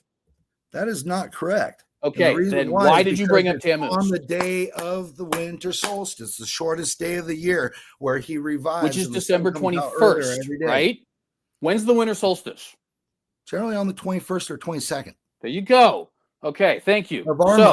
Of our month. So Saturnalia, not December 25th. The solstice, not December 25th. When is Sol Invictus? Before Hippolytus Right? Dude, I don't really like it. If you're sitting, answer the question? When is Sol Invictus born on the original Roman calendar? This is going to be the last question. 30 seconds. Because it was on. You just asked us 5 times, so it's on the winter solstice of the shortest day of the year. All right, I just want the record to show that the original calendar says you made up August, you made up not the December December 25th thing. Okay, good. Go ahead. It's your Jesus time. was born on the 25th instead of the freaking 30th. CJ, you have 15 seconds if you want to try to get another question real quick. We're good. I'm not going to be able to get anywhere with these questions, so we can just move on. No, you're not, because it's really lame. I mean, it's not. All right, take it easy there, guys. All right. So, Alec, saying New Year's Eve, it happens. Hold on, Alec, wait, Alec. So on your word, you could start your cross-exam portion. So when you speak, I'll start the timer. Go ahead. All right. So count from what you call July. We'll just stick with monthly things and go 9 months. See what 9 months forward from July. July is the 7th month, so that would be in April. There you go. That's how easy this whole thing of the priestly of Abijah is. Because while he was doing the incense burning inside the temple on his very last day, right? Angel Gabriel came to him and say, "Yeah, and why should I have a son? Because I'm so old." Right? Right, but you haven't actually demonstrated that I have to accept July as the time that he was in there. It works out perfectly, because if he's conceived 9 months, there's no unless you're gonna take him out early, have a preemie. Is there a question in you don't that? have any children. Guys, No, okay. no, I'm finishing up the question now. So as far as Sol Invictus, how is that a Roman god, or was it a Greek god at one time? Sol Invictus Solus himself is originally a Roman god. Invictus is a conglomeration of Roman, Greek, and Persian gods that comes from the Roman Sol, the Persian Mithra, and I believe it is also related to the Greek Helios. Okay, so as far as this question goes, was there a person named Semiramis who also had names of Ishtar, and was there a Ninus as well as a Nimrod? Semiramis certainly existed. Semiramis is not Ishtar. Nimrod definitely existed. What were the other two names you gave me? Ninus and Nimrod. Nimrod, I think, is a historical person. Ninus is, I believe, a deity, not actually a historical person. And Semiramis is not associated with Ishtar. Semiramis is, I believe, the mother of Ninu, if I am remembering correctly. I don't think I said his name correctly, but nevertheless. Look it up. She was actually the mother of Nimrod and Tammuz. So Nimrod married his mother. Just saying. There weren't a lot of people to do it. Well, I can't ask questions in this, but I would just say I don't think there's a force there for that. Same thing you did last time. So basically, there was no other countries that had their own festivals at the time. Yes or no? None on record. Baloney. You're going to say that there wasn't a big, huge, hot furnace for Nebuchadnezzar, and there wasn't a big, huge, hot furnace for Moloch, where they burned their babies on there. And not on December 25th, no. Not talking. I didn't ask you about December 25th. You said at the time. Don't play games. You said at the time. At the yes, time, you did. back You then. Roll it There's back. no December 25th back there. I'll rephrase. Okay, well, if you're asking, was there ever any festivals on the entire planet? All right, gentlemen, hold on. All right, time out. Let's get this back on track. Alec, go ahead and ask the question. Man, I mean, I don't know why you want December 25th to be such a holiday. It's such a crap day anyway. Alec, let's get back to ask CJ a question, and CJ, please answer. Go ahead. So CJ, the day that Christ was born, how did Mary and Joseph get to Bethlehem, and why? Well, they had to get to Bethlehem because of the census. Augustus went a world through all the had a census go through all the world so that all the world could be taxed. So they traveled from Nazareth, where they lived, to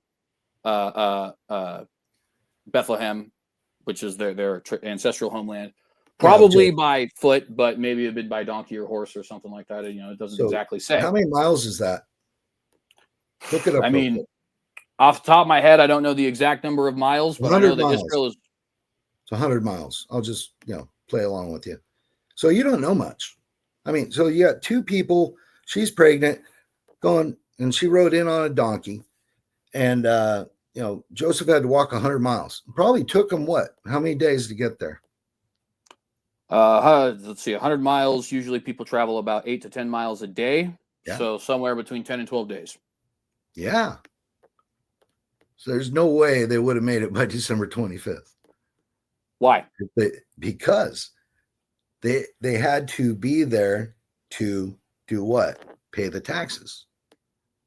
Right? I don't have any reason to believe that invalidates the. But if you go back to when Elizabeth is talking with Mary, and Mary discovers that John the Baptist leaps in the belly because the conception of Mary. All right. Why'd she travel so far from Nazareth to Jerusalem? It's not Jerusalem, it's Bethlehem. But because that's where they were supposed to travel, according to the census. No, to see Elizabeth. You missed that. To see Elizabeth. And then Elizabeth. You're not talking about the census anymore? I never was talking about the census. I was just asking you if you knew. So the Elizabeth. So Elizabeth is at home. She's 6 months pregnant. Right. Mary just becomes pregnant. Mm-hmm. What happens with John the Baptist in the womb? It's quite an amazing tale. But where did Mary come from? I mean, on the beginning of that journey to see Elizabeth. The Bible does not say where exactly she was. I'd assume Bethlehem, but the Bible doesn't say exactly where she was when she left to go see Elizabeth. Well, she was living in Nazareth because that's where they were because of Joseph. Okay? Because that was the cover-up of Joseph being the father of Jesus, right? Because, you know, you play hanky-panky back then and you get a little prayy, you know, you're going to be hung up by your toes. So they had to keep it a secret. Then she goes and she visits her cousin, Elizabeth. Okay? And then 6 months later, Jesus is born. But anyway, still got to travel 100 miles. How is any of this relevant to the conversation? Alec, can you Okay, so you send a single lady for 100 miles. You'd send a single lady to walk 100 miles. Doesn't matter what I do. That's what happened. So you would send a single lady. Doesn't matter. That's what happened. Yeah, but I find that highly suspect. That then you find the Bible suspect because Joseph wasn't there as well, because a woman traveling without a man that she's betrothed to at that time is something that they would call a harlot. When did that happen? I have no idea what you're even. When did it happen? Let's get back to Alec. Mary Magdalene. That's when it happened. Was she married to a man? No, but they called her a harlot, didn't they?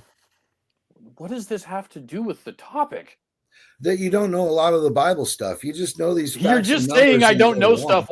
Ramble like a schizophrenic crackhead, my dude. All right, like, guys. All right, guys. It's asking you a question that you can't answer, and you got frustrated. I'm sorry. Maybe your sunglasses are a bit too dark. I don't know. All right. So, Alec, guys. What? Alec, can you get back to asking questions? CJ, please only answer the question. Alec, maybe bring up something from his opening statement. He's failed on 4 questions, worse than I did.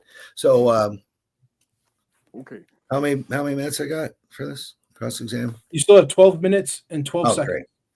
So when Jesus was born, okay, how long did it take for the King Herod to find out from the Magi? Doesn't give us an exact time frame, but it tells us 2 years. 2 years. Why did he kill the children? Why did he kill the children from 2 years and under, from Bethlehem to all the cities of the shore? Because it's within 2 years, like I said. Well, the Magi got there in 2 years. So they were living in a house at the time. Mary and Joseph and the baby. They were no longer in the inn that they're at. So the question is, why don't you know that? I do know that. I actually gave you that answer just now if you roll it back. No, you didn't. You said it was within 2 years.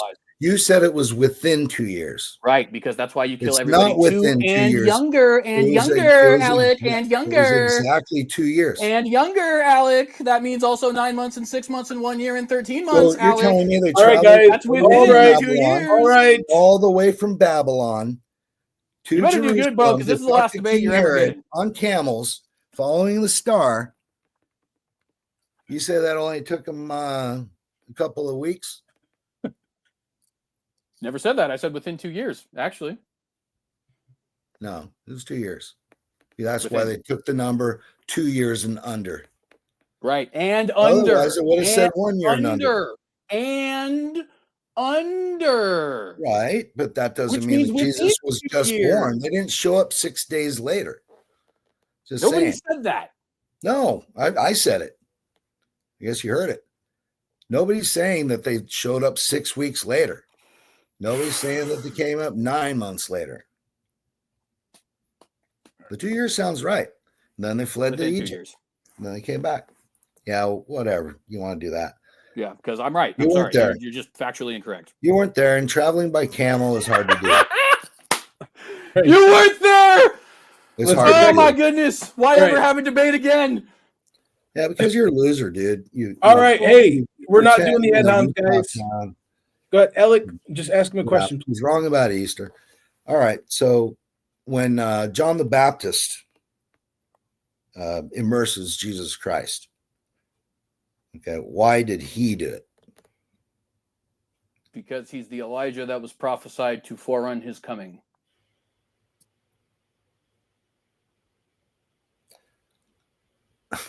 Elijah never immersed anybody. But anyway, the thing is, where did the immersion come from for Jesus? To bring the Holy Spirit, right? You got my answer, dude, and you changed it to whatever you wanted to change it to. And that's fine. That was a different question. It's not a different question. It totally was a different question. It's genuinely not, though. Well, the further you get in school, the more attention span you'll get better. So the thing is when Jesus Christ is there and John the Baptist comes and he's baptizing people, why didn't Jesus just baptize everybody himself?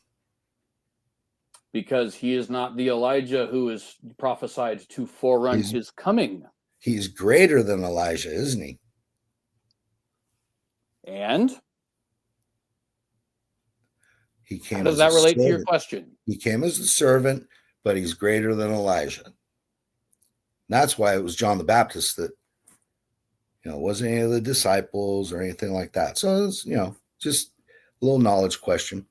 Now, on the other end of the the end, you never really hear of Zacharias or Elizabeth again, but never hear of Joseph. Why is that? I don't know. Bible doesn't say.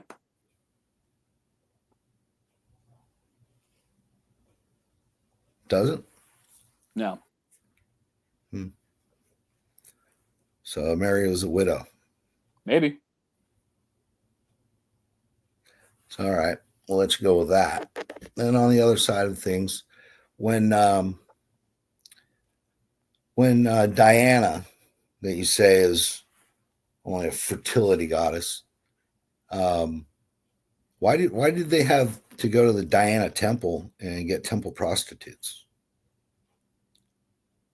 Who? The Greeks, the Romans. Romans. Diana's a Roman goddess, not a Greek goddess, but there is. They shared them. They shared them. No, it's Demeter in the Greeks, but the Diana does not have temple prostitution. That's not a function of her particular cult. There are other cults that had temple prostitution, like Aphrodite and Moloch and so on and so forth. Well, that's not what they told me when I went to Greece, buddy. So, anyway, I reserve my time. You still have 6 minutes left, Alec. 6 minutes? Yeah. This is getting really overbearing because I don't know where he comes up with this stuff because it's not in the Bible. You just need to stick to the Bible. Okay, guy. Do you perhaps want to press him on something he brought up in his opening statement, or no? No, it's not worth it. You're not going to change this guy's mind. He thinks he knows That's everything. True. Actually, you're not, because I'm right. Yeah, you'll learn when you get a little bit older. You're not right. Yeah, I'm sure I will. Yeah. Okay. Yeah. I've seen people like you for over 40 years, man. That's all right, guys. Fantastic. Just keep serving tables. All right. Will do, brother. We'll go to closing statements. CJ, you can go first, and we only got one question. And I appreciate the people that have been here from the beginning. And I do apologize for the delay at the beginning, but I appreciate the between 70 and 20 people that have consistently stuck around. And so CJ, you can go ahead with your closing statement. How much time did I give you guys for your closings? It was 5 minutes. There you go. Yeah, so you get a 5-minute closing statement. CJ, on your word, go for it. All righty. So let's go ahead and see if we can come to some conclusions. This was easily the worst debate I've ever participated in, but nevertheless, I think we actually got a lot of really good information out of it. So, number one, we saw that contrary to the Scroogist belief that this was something that developed 300, 400, 500, 600, however many years later, some people even say it's a modern invention, we discovered that's actually not true. So we referenced Hippolytus. Hippolytus says Jesus was born on December 25th, and he is writing in the year 200, excuse me. We saw Depascha Computus, which says that Jesus was conceived on March 25th, 9 months to the day before December 25th, and that is in 240 AD. We saw that the Donatists were celebrating Christmas before 312 AD. And what all these things have in common? Well, of course, they're before Constantine. They're before Sol Invictus was designated as a holiday on 274 AD, rather. They're before Constantine. In some instances, some of these sources are before Constantine was even born, right? So Christmas as a celebration and December 25th as the day in which Christ was born predates Constantine, Aurelian, Sol Invictus, 100% of that stuff, right? So we saw that. We also saw that the Bible itself gives us evidence for a December 25th birthday, right? We start in the March, April area. We go 8 weeks down. That's the first stint that Abaya has every year. 24 weeks after that, we have a second stint that Abaya does every year. And from there, we can calculate the two possible dates. The two possible dates are sometime around September, October, and sometime around December, January, meaning those are the only two times, according to the Bible, Jesus could be born. And of course, one of those lines up with the historical record, and one of them does not, namely December, giving us good evidence for a December birthday. We saw that there is absolutely no link whatsoever to Saturnalia and December 25th. Saturnalia was not on December 25th by Alec's own admission. To Sol Invictus and December 25th until after Jesus was already said to have been born on that day, again, by Alec's own admission.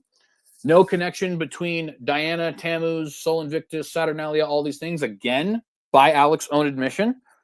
And frankly, there's just not a whole else we can say about that. Now, I want to say something real briefly. And by the way, anybody who disagrees with me, we're going to have a open mic after show after this. So you guys can come in. We can have an open mic after show after this, right? I know that some of you guys out there who are anti-Christmas or even just don't think Jesus was born on December 25th, but you're not anti-Christmas, you may feel poorly represented by this conversation, right? The thing is, this is what the conversation boils down to. The evidence against December 25th is conjecture, is false anti-Catholic polemic. Now, I'm not Catholic. There's a lot of good anti-Catholic polemic. This is false anti-Catholic polemic, right? It is making facts up out of thin air. It's conspiracy theory, in other words. The idea that Christmas is a co-opted holiday is a conspiracy theory in line with the flat earth, in line with the idea that aliens built the pyramids, in line with the idea that there's Martians living in the moon, that the moon is a secret base like you see in the movie Moonfall, right? Like, and I understand that that is something that you guys may feel is abrasive of me to say, but it's just the facts. You don't have record, you don't have reason, you don't have scripture. The only thing you have is false claims about December 25th being a pagan holiday, and as we've seen today, there is no evidence that those claims are true. Now, if any of you guys would like to come over to my channel and say, actually, CJ, I have some good evidence, all right, that's fair. I'm willing to hear your evidence. However, I think at this point we see where exactly debates like this are going. So, Alec, hope you enjoyed it. Audience, hope you were edified by it at least somewhat. Kevin, thank you for hosting, and may God be glorified. Hope to see some of you at the after show. I'll provide a link in the comment section. And thank you, CJ, for that closing statement. I think I will actually come over for the after show. Absolutely. I'll be happy to have you. All right. Let me restart the timer here so Alec can give his 5-minute closing statement. Let me add him to the stage. And Alec, upon your first word, I will start the timer. Go ahead, buddy. Yeah, I'm going to share the screen real quick. All right.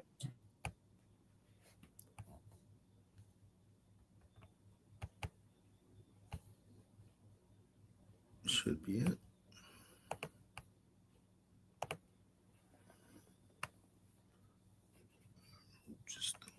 I paused your timer. All right. Okay, that should have done something. And anyone have any last minute questions, send them in now. I see I got one more. Thank you very much. I already did that.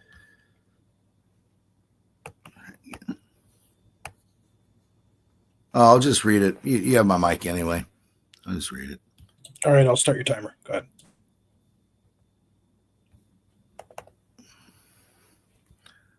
Man. What the hell is going on here?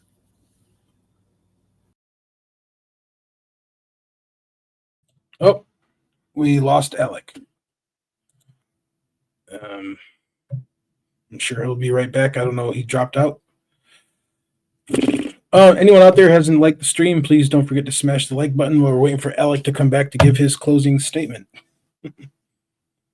Hello, Peter, Chris, Kelvy, Sherry, Ben. Oh, man.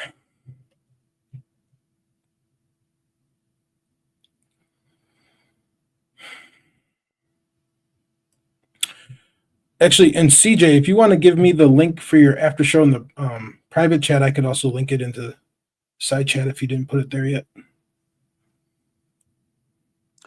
Yeah, actually, let me go ahead and do that. Let's go ahead and let's see here. My computer is on Pacific time for some reason, so I had to change because it says right now that it's scheduled for 8, and of course that already happened in Pacific time. But for some reason, I just never got, or 6, excuse me. I've never gotten around to changing it. So let's see. Here is invite guests. No, actually, I want the link to the actual stream.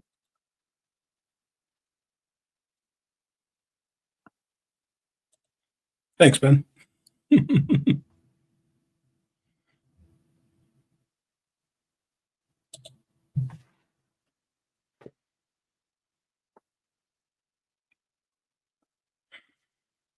Apologize for the dead air, folks. I don't know what happened to Alec.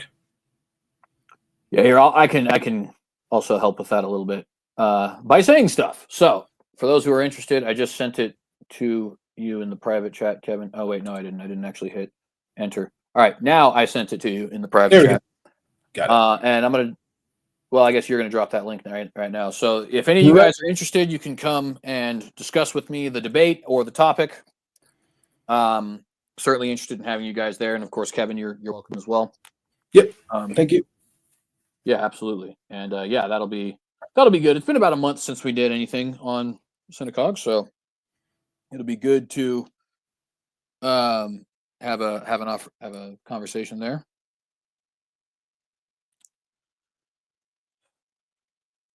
I'm not having Alec, man. See, this is the second debate I hosted. The first one was between Graham and Veckel, and actually, I had an easier time moderating that one, believe it or not.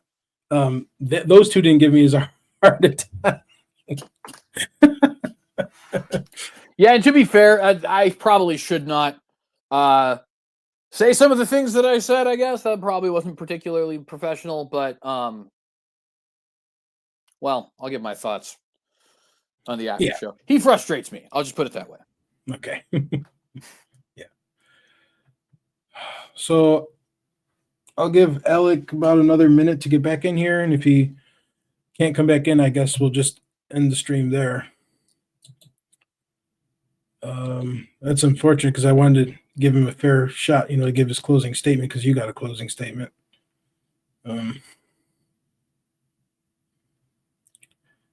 Yeah. All right, I'll put my be right back up again, and then if Alec's not here in like 2 minutes, then yeah, I'm just going to end the stream. All right, guys, be right back.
All right. Well, that's been 2 minutes, guys. So, CJ, what we can do, because I don't know what's going on with Alec, but the few questions we have, I can still ask them to you if you feel like answering them. Sure. Yeah. Okay. All right. So, first question comes from Kelvy Quayo, the Christian Sodium channel. He says, question is, does God expect us to be 100% sure about this topic? No, actually, and that's one thing that would distinguish me. So for those who don't know, Kelvy would know this, but for context for some of the others, I am not a Roman Catholic. I am I think I said it earlier. I may not have. I'm Reformed, so Calvinist. My views would probably most align with the Reformed Baptist tradition, right? So now, why do I bring that up here? Well, because I don't believe in days of obligation, right? Like, if you want to celebrate Christmas, I think you should be free to do so. I do think it's Jesus's historical birthday. I obviously celebrate Christmas. I'm also a Jew, so I celebrate the Jewish holidays too. Get double the holidays and double the feasts, and I'm probably going to get really fat when I get older. But at any rate, but no, I don't believe in days of holy obligation like the Catholics do, right? I will say I think you can be 100% sure, or at least let me rephrase that. I think you can be as sure as you can be with any other historical figures from the time period, because maybe 100% is a little bit too heavy. But like, I'm very well convinced that Jesus was born on December 25th. I think it was probably during the festival of Hanukkah as well, given the possible dates 2 BC and 5 BC that he may have been born. But I'm rambling. The answer to your question, Kelby, is no. I don't think God expects us to be 100% sure. And I don't think you should be expected to celebrate Christmas if you feel that it's not good for you, right? Do what your conscience says. As long as you're not sinning, do what your conscience says. All right, thanks, CJ. And the last question I got for you would be from Ben, English 7. He says, does CJ believe the possibility that Christ could have been born between March and April? So there's actually two answers I'd have to give to this. The first is no. I don't believe that is viable as an option, mainly because of the argument I was giving earlier about the priesthood, right? So we have two possible times that Jesus can be born scripturally, unless we assume that John the Baptist was conceived well after the priesthood of Abiah, right? And given those two possible times, Jesus has to be born either September, October, or November, January, right? So scripturally speaking, no, I don't think it's possible that he could have been born around springtime. The reason I need to answer this with a second point, though, is because historically that was the debate. The debate was not between a fall birthday and a winter birthday, but it was between a spring birthday and a winter birthday. And so historically speaking, if you want to argue for a spring birthday, you do have resources. And I think the most prominent one that comes up is typically going to be Clement of Alexandria, who argues that he was born either on April the 20th or on May the 20th, not in March, if I'm quoting correctly. I may not be. You could fact check that. But nevertheless, so for me, it creates a kind of interesting Venn diagram, right? Where biblically you have two possible dates, fall and winter. And then historically you have two possible dates, winter and spring. And you have a Venn diagram happening there, which is winter right here, right? And then you have these two outliers, fall, spring. And so that's part of the reason why I would say I think December is actually more likely than either of the other two. But from a scriptural perspective, I don't think there's any good argument. From a historical perspective, I think there is a rather good argument. It's just, as Christians, we need to be able to line both of those two things up, right? So that's why I would ultimately answer the question no. But it's an excellent question, English 7. All right, and thank you for answering that, CJ. And I apologize to the audience. Alec was having technical difficulties, and he participated as best he could with whatever's going on over there. So I thank Alec for still trying to come into the debate and keep his obligation. And if you did enjoy this stream, please like and subscribe. And if you're interested, come on over for the after show on CJ's party. The link is in the side chat, and I'll catch everyone there. CJ, thanks for coming, man. Appreciate it. Absolutely. And are you going to start it right away, or? I'll be starting in 15 minutes. We'll go 8:30. 8:30 Mountain Time. I don't know what your guys' time is. Yeah, I'm on Eastern. It is 10:14 p.m. So about 15 minutes from where you're at. All right. Sounds good, CJ. I'll see you there, man. Absolutely. God bless. Thank all. you. All right. So yeah, that's the end of the stream, guys. Only thing I got coming up is future episodes of Dave Hunt's book, What Love Is This? I'm doing a review with Graham. I'm currently editing an episode. It should be out, I don't know, maybe tomorrow or the next day. So stay tuned for that. And yeah, I'll catch y'all on the next one. See you over at CJ's. God bless everyone.